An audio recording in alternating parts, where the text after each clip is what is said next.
এবং সেই জন্য আমাদের একটু সময় দরকার। এখন এই বিষয়গুলো মাথায় রেখে আমরা কথা বলেছি, কিন্তু বিরোধী দলের সদস্যরা এই জিনিসগুলোকে রাজনীতিকীকরণ করেছেন। আমরা যেটা করতে চাই না। এটা হুমকি দেওয়ার কোনো বিষয় নাই, এটার বৈধতা তো আছে, অবৈধতা বলছি না। এবং ওভারঅল সংবিধানের ৪র্থ তফসিলে যখন বিগত গভর্নমেন্টের সকল কর্মকাণ্ডকে কিছু একটা বাদে আর কি, দুই একটা বাদে বৈধতা দেয়া হবে, তখন সেটা লেজিটিমেট হয়ে যাবে। Everything covered by the 4th schedule. আপনারা সবাই জানেন যে গত 12ই মার্চ অনেক প্রতীক্ষিত প্রত্যাশিত আমাদের এই জাতীয় সংসদের ত্রয়োদশ জাতীয় সংসদের প্রথম অধিবেশনের প্রথম দিন প্রথম বৈঠক শুরু হয়। তারপরে 15 তারিখ একদিন আমরা সংসদ করতে পারি। এরপরে ঈদের লম্বা ছুটি, শবে কদর সহ প্রায় 16 তারিখ থেকে 28 তারিখ পর্যন্ত দীর্ঘ একটা আমাদের ছুটি ছিল। এর মধ্যে পবিত্র ঈদ উল ফিতর সহ অন্যান্য কাজ থাকাতে তেমন একটা রাজধানীতে খুব বেশি কর্মকর্তা এবং আমরা কেউ থাকতে পারিনি। 29 তারিখে আবার পার্লামেন্ট বসে, কিন্তু কনস্টিটিউশন আর্টিকেল 93 অনুসারে 30 দিনের মধ্যে উত্থাপিত সমস্ত অধ্যাদেশগুলোর বিষয়ে নিষ্পত্তি হওয়ার জন্য বাধ্যবাধকতা আছে। কিন্তু আমরা এই ওয়ার্কিং ডে গুলো হারিয়ে ফেললাম। 29 তারিখ থেকে আমাদের হাতে থাকলো এপ্রিলের 10 তারিখ পর্যন্ত। তাতে করে আপনারা গুনে দেখতে পারেন 12-13 দিন সময় আমরা পেয়েছি। তার মধ্যে আমরা লাস্টে ফ্রাইডে স্যাটারডেতেও আমরা সংসদে কাজ করেছি, অধিবেশন চলেছে। হ্যাঁ, 2 দিন বন্ধ ছিল, কিন্তু লাস্টে ফ্রাইডেটাতে আমরা কাজ করেছি। এই অল্প কদিনের মধ্যে এতগুলো অধ্যাদেশ নিষ্পত্তি করা, তার সাথে আইন মন্ত্রণালয়ের ড্রাফটিং উইং, জাতীয় সংসদের সমস্ত উইংগুলো এবং বিজি প্রেস, সংস্থাপন মন্ত্রণালয় সহ যারা সংশ্লিষ্ট ছিল এটা ড্রাফটিং এর কাজে, মুদ্রণের কাজে এবং টেবিলে এটা উপস্থাপন সহ যাবতীয় সংসদের কাজগুলোতে সমস্ত কর্মকর্তা কর্মচারীগণ দিনরাত পরিশ্রম করেছে। শেষের দিনে আমাদের সময় স্বল্পতার কারণে কোনো কোনো বিল, কম্পারেটিভ স্টেটমেন্ট এবং বিলের কপি হয়তো আমরা বিলটা উত্থাপনের আগে, খুব বেশি সময় আগে টেবিলে পাইনি। এটা সংসদ সচিবালয়ের হয়তো তারা পরিশ্রম করার পরেও, অতিরিক্ত সচেতনতা থাকার পরেও একটা বলে যে হিউম্যানলি এটা পসিবল হয়ে ওঠেনি। এই বিষয়ে দৃষ্টি আকর্ষণ করা হয়েছে মাননীয় স্পিকারের এবং বিরোধী দলের পক্ষ থেকেও বলা হয়েছে। কিন্তু মাননীয় স্পিকারের একটা এখতিয়ার আছে রুলস অফ প্রসিডিউর অনুসারে, তিনি সময় কন্ডন করতে পারেন। যখন সংশ্লিষ্ট মন্ত্রী অথবা তার বিকল্প বিলগুলো সংসদে উত্থাপন করার জন্য আগে অনুমতি প্রার্থনা করেন, তিনি আহ্বান জানালে স্পিকার সাহেব, যে মুহূর্তে তিনি অনুমতি মঞ্জুর করবেন উত্থাপন করার জন্য, তখন ধরে নেওয়া হয় তিনি সময় কন্ডন করেছেন, মার্জনা করেছেন। সেই হিসাবে মাননীয় বিরোধী দলীয় নেতা এবং অন্যান্য কয়েকজন বিরোধী দলীয় সদস্য আপত্তি তুললেও সেইটার জবাব মাননীয় স্পিকার যথাযথভাবে দিয়েছেন। এটা একটা। আমরা আজকে এখানে কয়েকটি বিষয়ে আপনাদের মনোযোগ আকর্ষণ করব। এক হচ্ছে, বেশ কয়েকবার জাতীয় সংসদের অধিবেশন থেকে অবশ্যই বিধি মোতাবেক বিরোধী দলীয় মাননীয় নেতা এবং অন্যান্য সদস্যগণ তারা ওয়াক আউট করেছেন বিভিন্ন ইস্যুতে। এটা পার্লামেন্টারি কালচার অনুসারে তারা করতেই পারেন বিধি মোতাবেক। কিন্তু যে সমস্ত ইস্যুতে তারা ওয়াক আউট করেছেন, ওখানে কিছু কিছু তথ্য সঠিক ছিল না, ওনারা সঠিকভাবে উপস্থাপন করেনি। হয়তো তারা সরকারি দলের উপরে বিভিন্ন বিষয় দোষ চাপিয়েছেন বলা যায়। সেই বিষয়গুলো আমরা তাৎক্ষণিকভাবে যতটুকু অ্যাড্রেস করা দরকার পার্লামেন্টে, সেইটুকুন আমরা অ্যাড্রেস করেছি। কিন্তু ওনারা যখন বাইরে এসে প্রেসের সাথে কথা বলেছেন, তার মধ্যে অনেকগুলো বিষয়ে কথা বলেছেন, যেগুলোর বিষয়ে আমাদের এখন বাইরে সেটার আমাদের জবাব দেওয়া প্রয়োজন। তা না হলে আমরা অনেকটা আপনাদের কাছে, মিডিয়ার কাছে, জাতির কাছে আমরা হয়তো আমাদের বিষয়টা পরিষ্কারভাবে তুলে ধরতে পারবো না। সেই জন্য আজকের এই প্রেস ব্রিফিং। এই অর্ডিন্যান্সগুলোর বিষয়ে আমাদের মাননীয় আইনমন্ত্রী কথা বলবেন। আমরা 133টি অর্ডিন্যান্স আর্টিকেল 93 অনুসারে পার্লামেন্টের প্রথম বৈঠকে আমরা প্রথমে এগুলো উপস্থাপন করেছি, যেটা সাংবিধানিক বাধ্যবাধকতা উপস্থাপন করার। তার মধ্যে 4টা বিষয় থাকে। হয় 30 দিনের মধ্যে এগুলো অনুমোদন করতে হবে, অথবা অননুমোদন করতে হবে, অথবা এগুলো বিল আকারে অথবা সংশোধিত আকারে আমাদেরকে সেটা পার্লামেন্টে তুলে স্ব মন্ত্রণালয়ের যে সমস্ত অর্ডিন্যান্সগুলো জারি করা হয়েছিল সেগুলো আইনে পরিণত করতে হবে। তা আমরা একটা বিশেষ কমিটি জাতীয় সংসদের প্রথম দিকে যেটা করে দিয়েছিলেন মাননীয় স্পিকার, এই সংসদীয় বিশেষ কমিটির প্রস্তাবনার মধ্যেই থাকে তার অ্যাক্টিভিটিস কি হবে, কার্যক্রম কি হবে। তাতেই বলা হয়েছে যেহেতু এখন মন্ত্রণালয় সম্পর্কিত কমিটিগুলো, স্থায়ী কমিটিগুলো এখনো গঠন করা সম্ভব হয়নি, সেই জন্য এই বিশেষ কমিটি অধ্যাদেশগুলো পর্যালোচনা করে সংসদে রিপোর্ট পেশ করবেন। সেটা সংক্ষিপ্ত সময়ের মধ্যে 3টা লং সেশনে আমরা বসে বিশেষ কমিটিতে 2 তারিখে, এপ্রিলের 2 তারিখে সেটা বিশেষ রিপোর্ট সংসদে সেই কমিটির আহ্বায়ক আমাদের মাননীয় সংসদ সদস্য অ্যাডভোকেট জয়নাল আবদিন সাহেব প্লেস করেছেন। তার মধ্যে কয়েকটা ভাগে এটা প্লেস করা হয়েছে। তার মধ্যে 98টি অর্ডিন্যান্সের ব্যাপারে প্রথম ভাগে বলা হয়েছে এটা অ্যাজ ইট ইজ আমরা সংসদে যেভাবে আছে সর্বসম্মতিক্রমে পাশ হবে। এরপরে 16টা অধ্যাদেশের বিষয়ে বলা হয়েছে যে এটা আমরা যাচাই বাছাই করে পরে বিল আকারে সংসদে উত্থাপন করা হবে। তারপরে একটা তালিকা আছে, সেই তালিকার মধ্যে যেগুলো আমরা হেফাজত এবং রহিতকরণ করব সেই তালিকাটা আছে। আরেকটা আছে সংশোধিত আকারে, সেটার সংখ্যা সম্ভবত 15টা।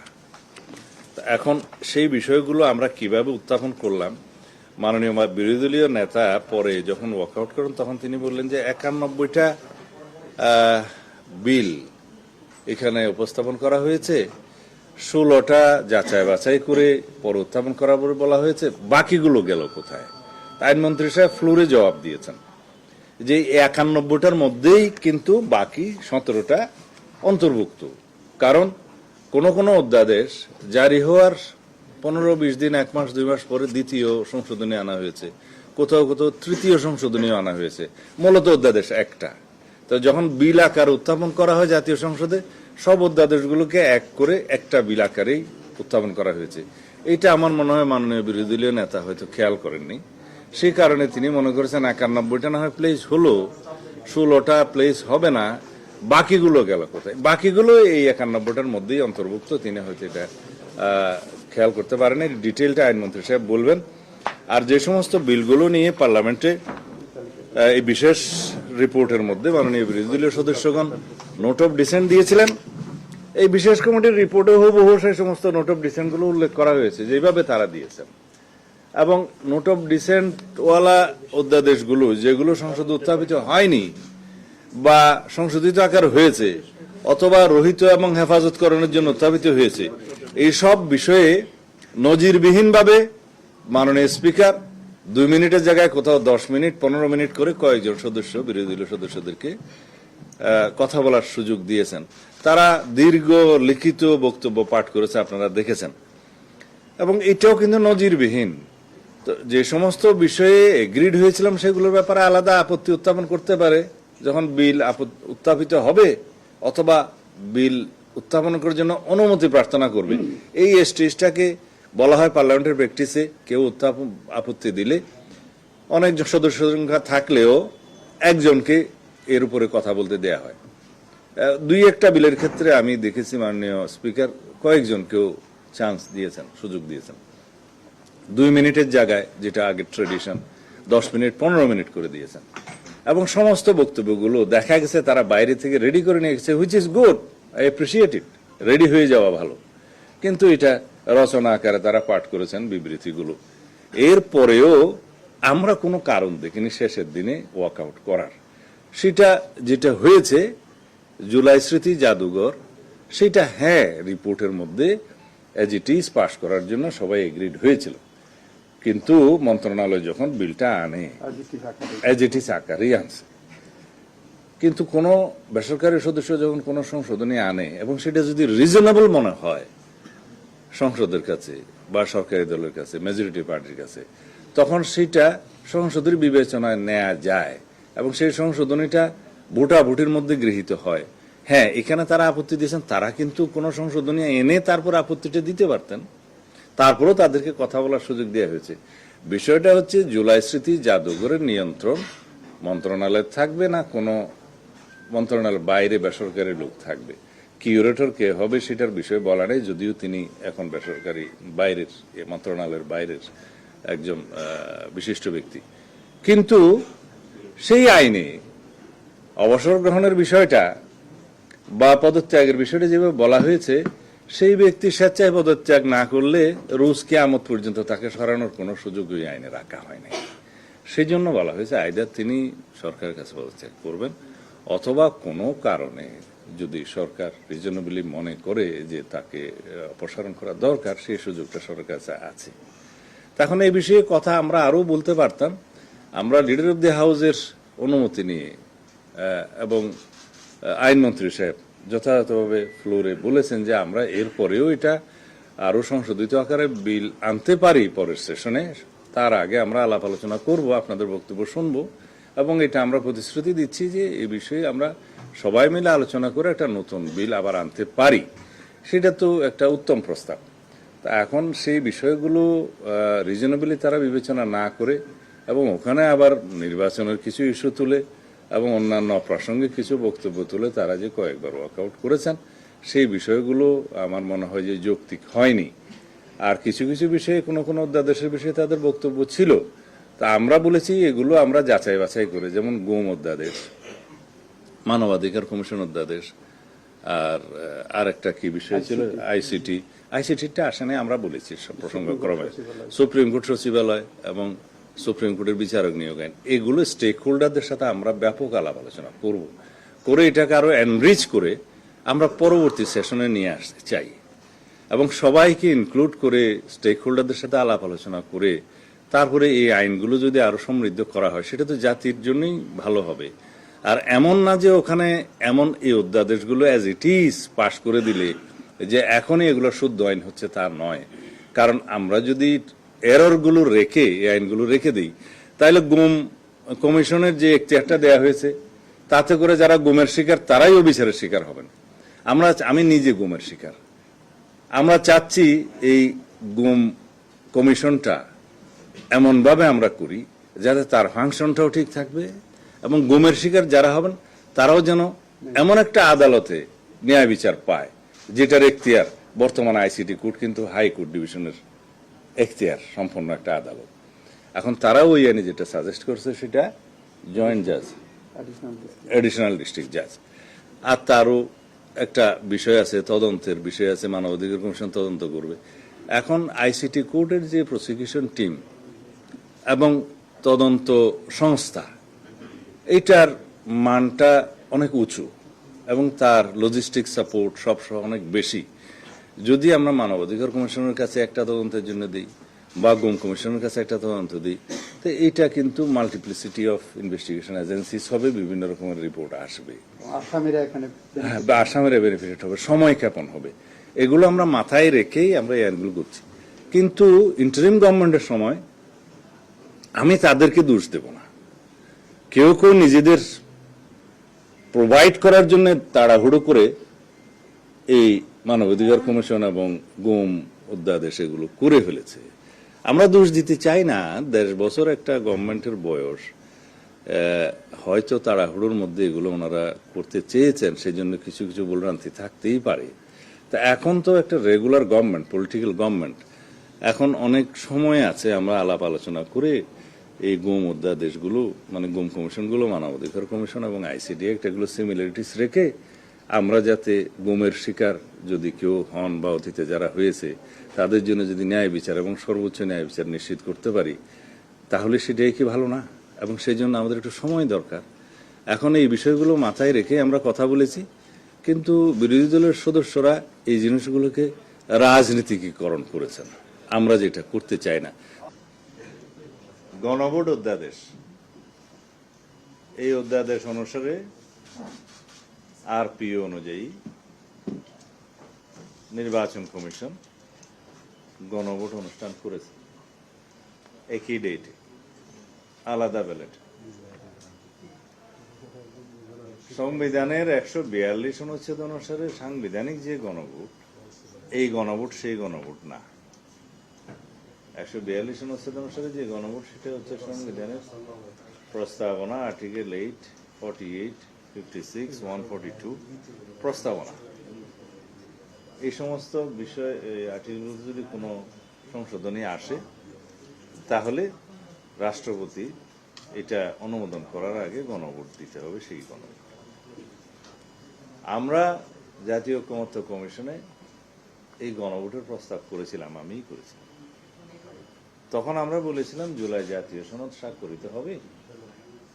সবাই যখন চাচ্ছে এর আইনগত ভিত্তি কি, আইনগত ভিত্তির জন্য আমরা আর কোনো উপায় দেখিনি। সবাই বললো এটা জনসম্মতি নেওয়ার দরকার। আমরা বললাম নেওয়া যেতে পারে। তখন এই গণভোটের জন্য একটা অধ্যাদেশ করতে হয়েছে। প্রশ্নগুলো থাকার কথা ছিল জুলাই জাতীয় সনদে জনগণ সম্মত আছে কি না, অথবা না। এই অধ্যাদেশ জারির আগে এবং জুলাই জাতীয় সনদ জাতীয় সকল রাজনৈতিক দলের রাজনৈতিক সংস্থার দলিল হিসাবে ঐতিহাসিকভাবে স্বাক্ষরিত হওয়ার পরে, ইন বিটুইন দিস টাইম, একটা রাষ্ট্রপতিকে দিয়ে আদেশ জারি করিয়ে দেওয়া হলো, যে আদেশ জারির ক্ষমতা রাষ্ট্রপতির সাংবিধানিকভাবে ছিল না, নাই। জুলাই জাতীয় সনদেও সে আদেশ, জুলাই জাতীয় সনদেও সে ধরনের অথরিটি দেয় নাই। এখন সেই আদেশের মধ্যে এমন কিছু বিষয় অন্তর্ভুক্ত করা হলো এবং তার পরবর্তীতে সেই আদেশের কিছু অংশ উদ্ধৃত করে গণভোট অধ্যাদেশ জারি করা হলো। সেগুলো বাই নাও হাইকোর্টে চ্যালেঞ্জ হয়েছে দুইটা আলাদা রিটে। এই যে রাষ্ট্রপতি আদেশ তো জারি করতে পারেন না, সেটা একটা রিট, এবং গণভোট অধ্যাদেশের সার্টেন প্রভিশন মানে সেকশন এবং আদেশের টোটাল, সেটা চ্যালেঞ্জ হয়েছে কনস্টিটিউশনাল কিনা। আপনাদের কাছে বলি, অধ্যাদেশের মাধ্যমেও আর্টিকেল 93 অনুসারে রাষ্ট্রপতি এমন কোনো বিধান করতে পারেন না যে বিধানের মাধ্যমে সংবিধানের কোনো ধারা পরিবর্তন হয়ে যায়, টাচ করে। তো সেটা আদেশেও হয়েছে। জাতীয় সনদের বাইরে জুলাই জাতীয় সনদ সংবিধান সংস্কার বাস্তবায়ন আদেশ 2025 নামে যেটা হয়েছে, ওর মধ্যেও সেটা হয়েছে ভায়োলেশন। এবং গণভোট অধ্যাদেশের যে প্রশ্নের মধ্যে এবং আদেশের মধ্যে যে সংস্কার পরিষদের নামে যে সমস্ত বডি ফরমেশনের কথা, শপথ নেওয়ানোর কথা, 180 দিনের ভিতরে সংবিধান সংশোধন হয়ে যাওয়ার কথা ইত্যাদি অনেকগুলো দিয়ে একটা নিউ কনস্টিটিউশনাল অর্ডার জারি করার মতো হয়েছে। তো সেই জন্য এই আইন অধ্যাদেশ এবং আদেশটা যেখানে হাইকোর্টে চ্যালেঞ্জ হয়েছে, সেটাও পরে হাইকোর্ট কি বলে দেখি। কিন্তু আমার রাজনৈতিক বক্তব্যটা আমি বলি এখন, এই কথা শেষ হয় না। গণভোট অধ্যাদেশের অনুমূলে গণভোট অনুষ্ঠিত হয়েছে এবং গণভোটের বৈধতা প্রশ্ন, সেটা যখন আমরা এই সরকারের মানে ইন্টারিম গভর্নমেন্টের সমস্ত বিষয়াবলী যখন আমরা লেজিটিমেসি দেব সাংবিধানিকভাবে চতুর্থ তফসিলে, তখন তাদের সমস্ত এই কর্মকাণ্ডগুলো বৈধতা পেয়ে যাবে। আর আইন হিসাবে বিল আকারে এটা কেন অনুমোদিত হয়নি, এই তো আপনাদের কথা। এটা তো ফ্যাক্টাম ব্যালট, এটা ঘটনাক্রমে সিদ্ধ। অধ্যাদেশ জারি হয়েছে, গণভোট অধ্যাদেশ, গণভোট অনুষ্ঠিত হয়েছে এবং সেটার বৈধতা আছে। এটার বিষয়ে নতুন করে আইন করে এটা নিয়ে আগামীতে তো এর উপরে কোনো গণভোট হবে না, ভবিষ্যতে যদি কোনো গণভোট করতেই হয় আইদার সাংবিধানিক গণভোট হবে আর্টিকেল 142 অনুসারে, অথবা যদি বাইরে, যেহেতু সংবিধানে এমন কিছু বলা নাই যে আর কোনো গণভোট কোনো বিষয়ে করতে পারবে না সরকার চাইলে, সুতরাং সেটা যদি করতে চায় অন্য কোনো বিষয়ে সেটা আলাদা একটা আইন পাশ করতে হবে। সেই হিসাবে তখন একটা নতুন গণভোট যদি প্রয়োজন হয় হতে পারে। সুতরাং এইটা হুমকি দেওয়ার কোনো বিষয় নাই, এটার বৈধতা তো আছে, অবৈধতা বলছি না। এবং ওভারঅল সংবিধানের ৪র্থ তফসিলে যখন বিগত গভর্নমেন্টের সকল কর্মকাণ্ডকে কিছু একটা বাদে আর কি, দুই একটা বাদে বৈধতা দেয়া হবে, তখন সেটা লেজিটিমেট হয়ে যাবে। Everything covered by the 4th schedule. সংবিধানে 115 যায় দেখবেন আর কি, বিচার কার্য পরিচালনায় বিচারকরা স্বাধীন, আর কোনো কাজে স্বাধীন বলছে নাকি? আমরা বিচার বিভাগের স্বাধীনতা চাই, কিন্তু এখন যে সমস্ত বিষয়ে আপনারা প্রশ্ন করছেন বা অনেকে বলছে, তাতে করে বিচার বিভাগ যদি সুপার স্বাধীন হয় বা সার্বভৌম হয় তাহলে কি রাষ্ট্রের কল্যাণ হবে? একটা there must be a harmonious cooperation in between all the organs of the state. এখানে যেন ওভারল্যাপিং না হয়, কেউ কারো যেন বাউন্ডারি ক্রস না করে, সেইটার জন্য আইন সচিব দুঃখ প্রকাশ করতেছে। সেটার জন্য আমাদেরকে একটা চেক অ্যান্ড ব্যালেন্সড এবং ভেরি ব্যালেন্সড সচিবালয় অধ্যাদেশ সুপ্রিম কোর্টের এবং সুপ্রিম কোর্টের বিচারক নিয়োগ অধ্যাদেশ, এই দুইটা সম্পর্কে খুব ভালো আইন আনতে হবে, সমস্ত স্টেক হোল্ডারদের সাথে আলাপ আলোচনা করে। এই কথাগুলোই বিলের এই যে প্রস্তাবনায় বলা হয়েছে, যেখানে আইনমন্ত্রী রোহিত এবং হেফাজতকরণের বিলটা আনেছেন সেখানে বলা হয়েছে। এবং বিলের ওই যে কারণ সম্বলিত, উদ্দেশ্য কারণ সম্বলিত যে লাস্টে প্যারা থাকে সেখানেও বলা হয়েছে। তা আমাদের অনেক মাননীয় বিরোধী দলের সদস্য প্রস্তাবনা এবং ওই যে উদ্দেশ্য এবং কারণ সম্বলিত প্যারা বাদে বাকিটা পড়ছে।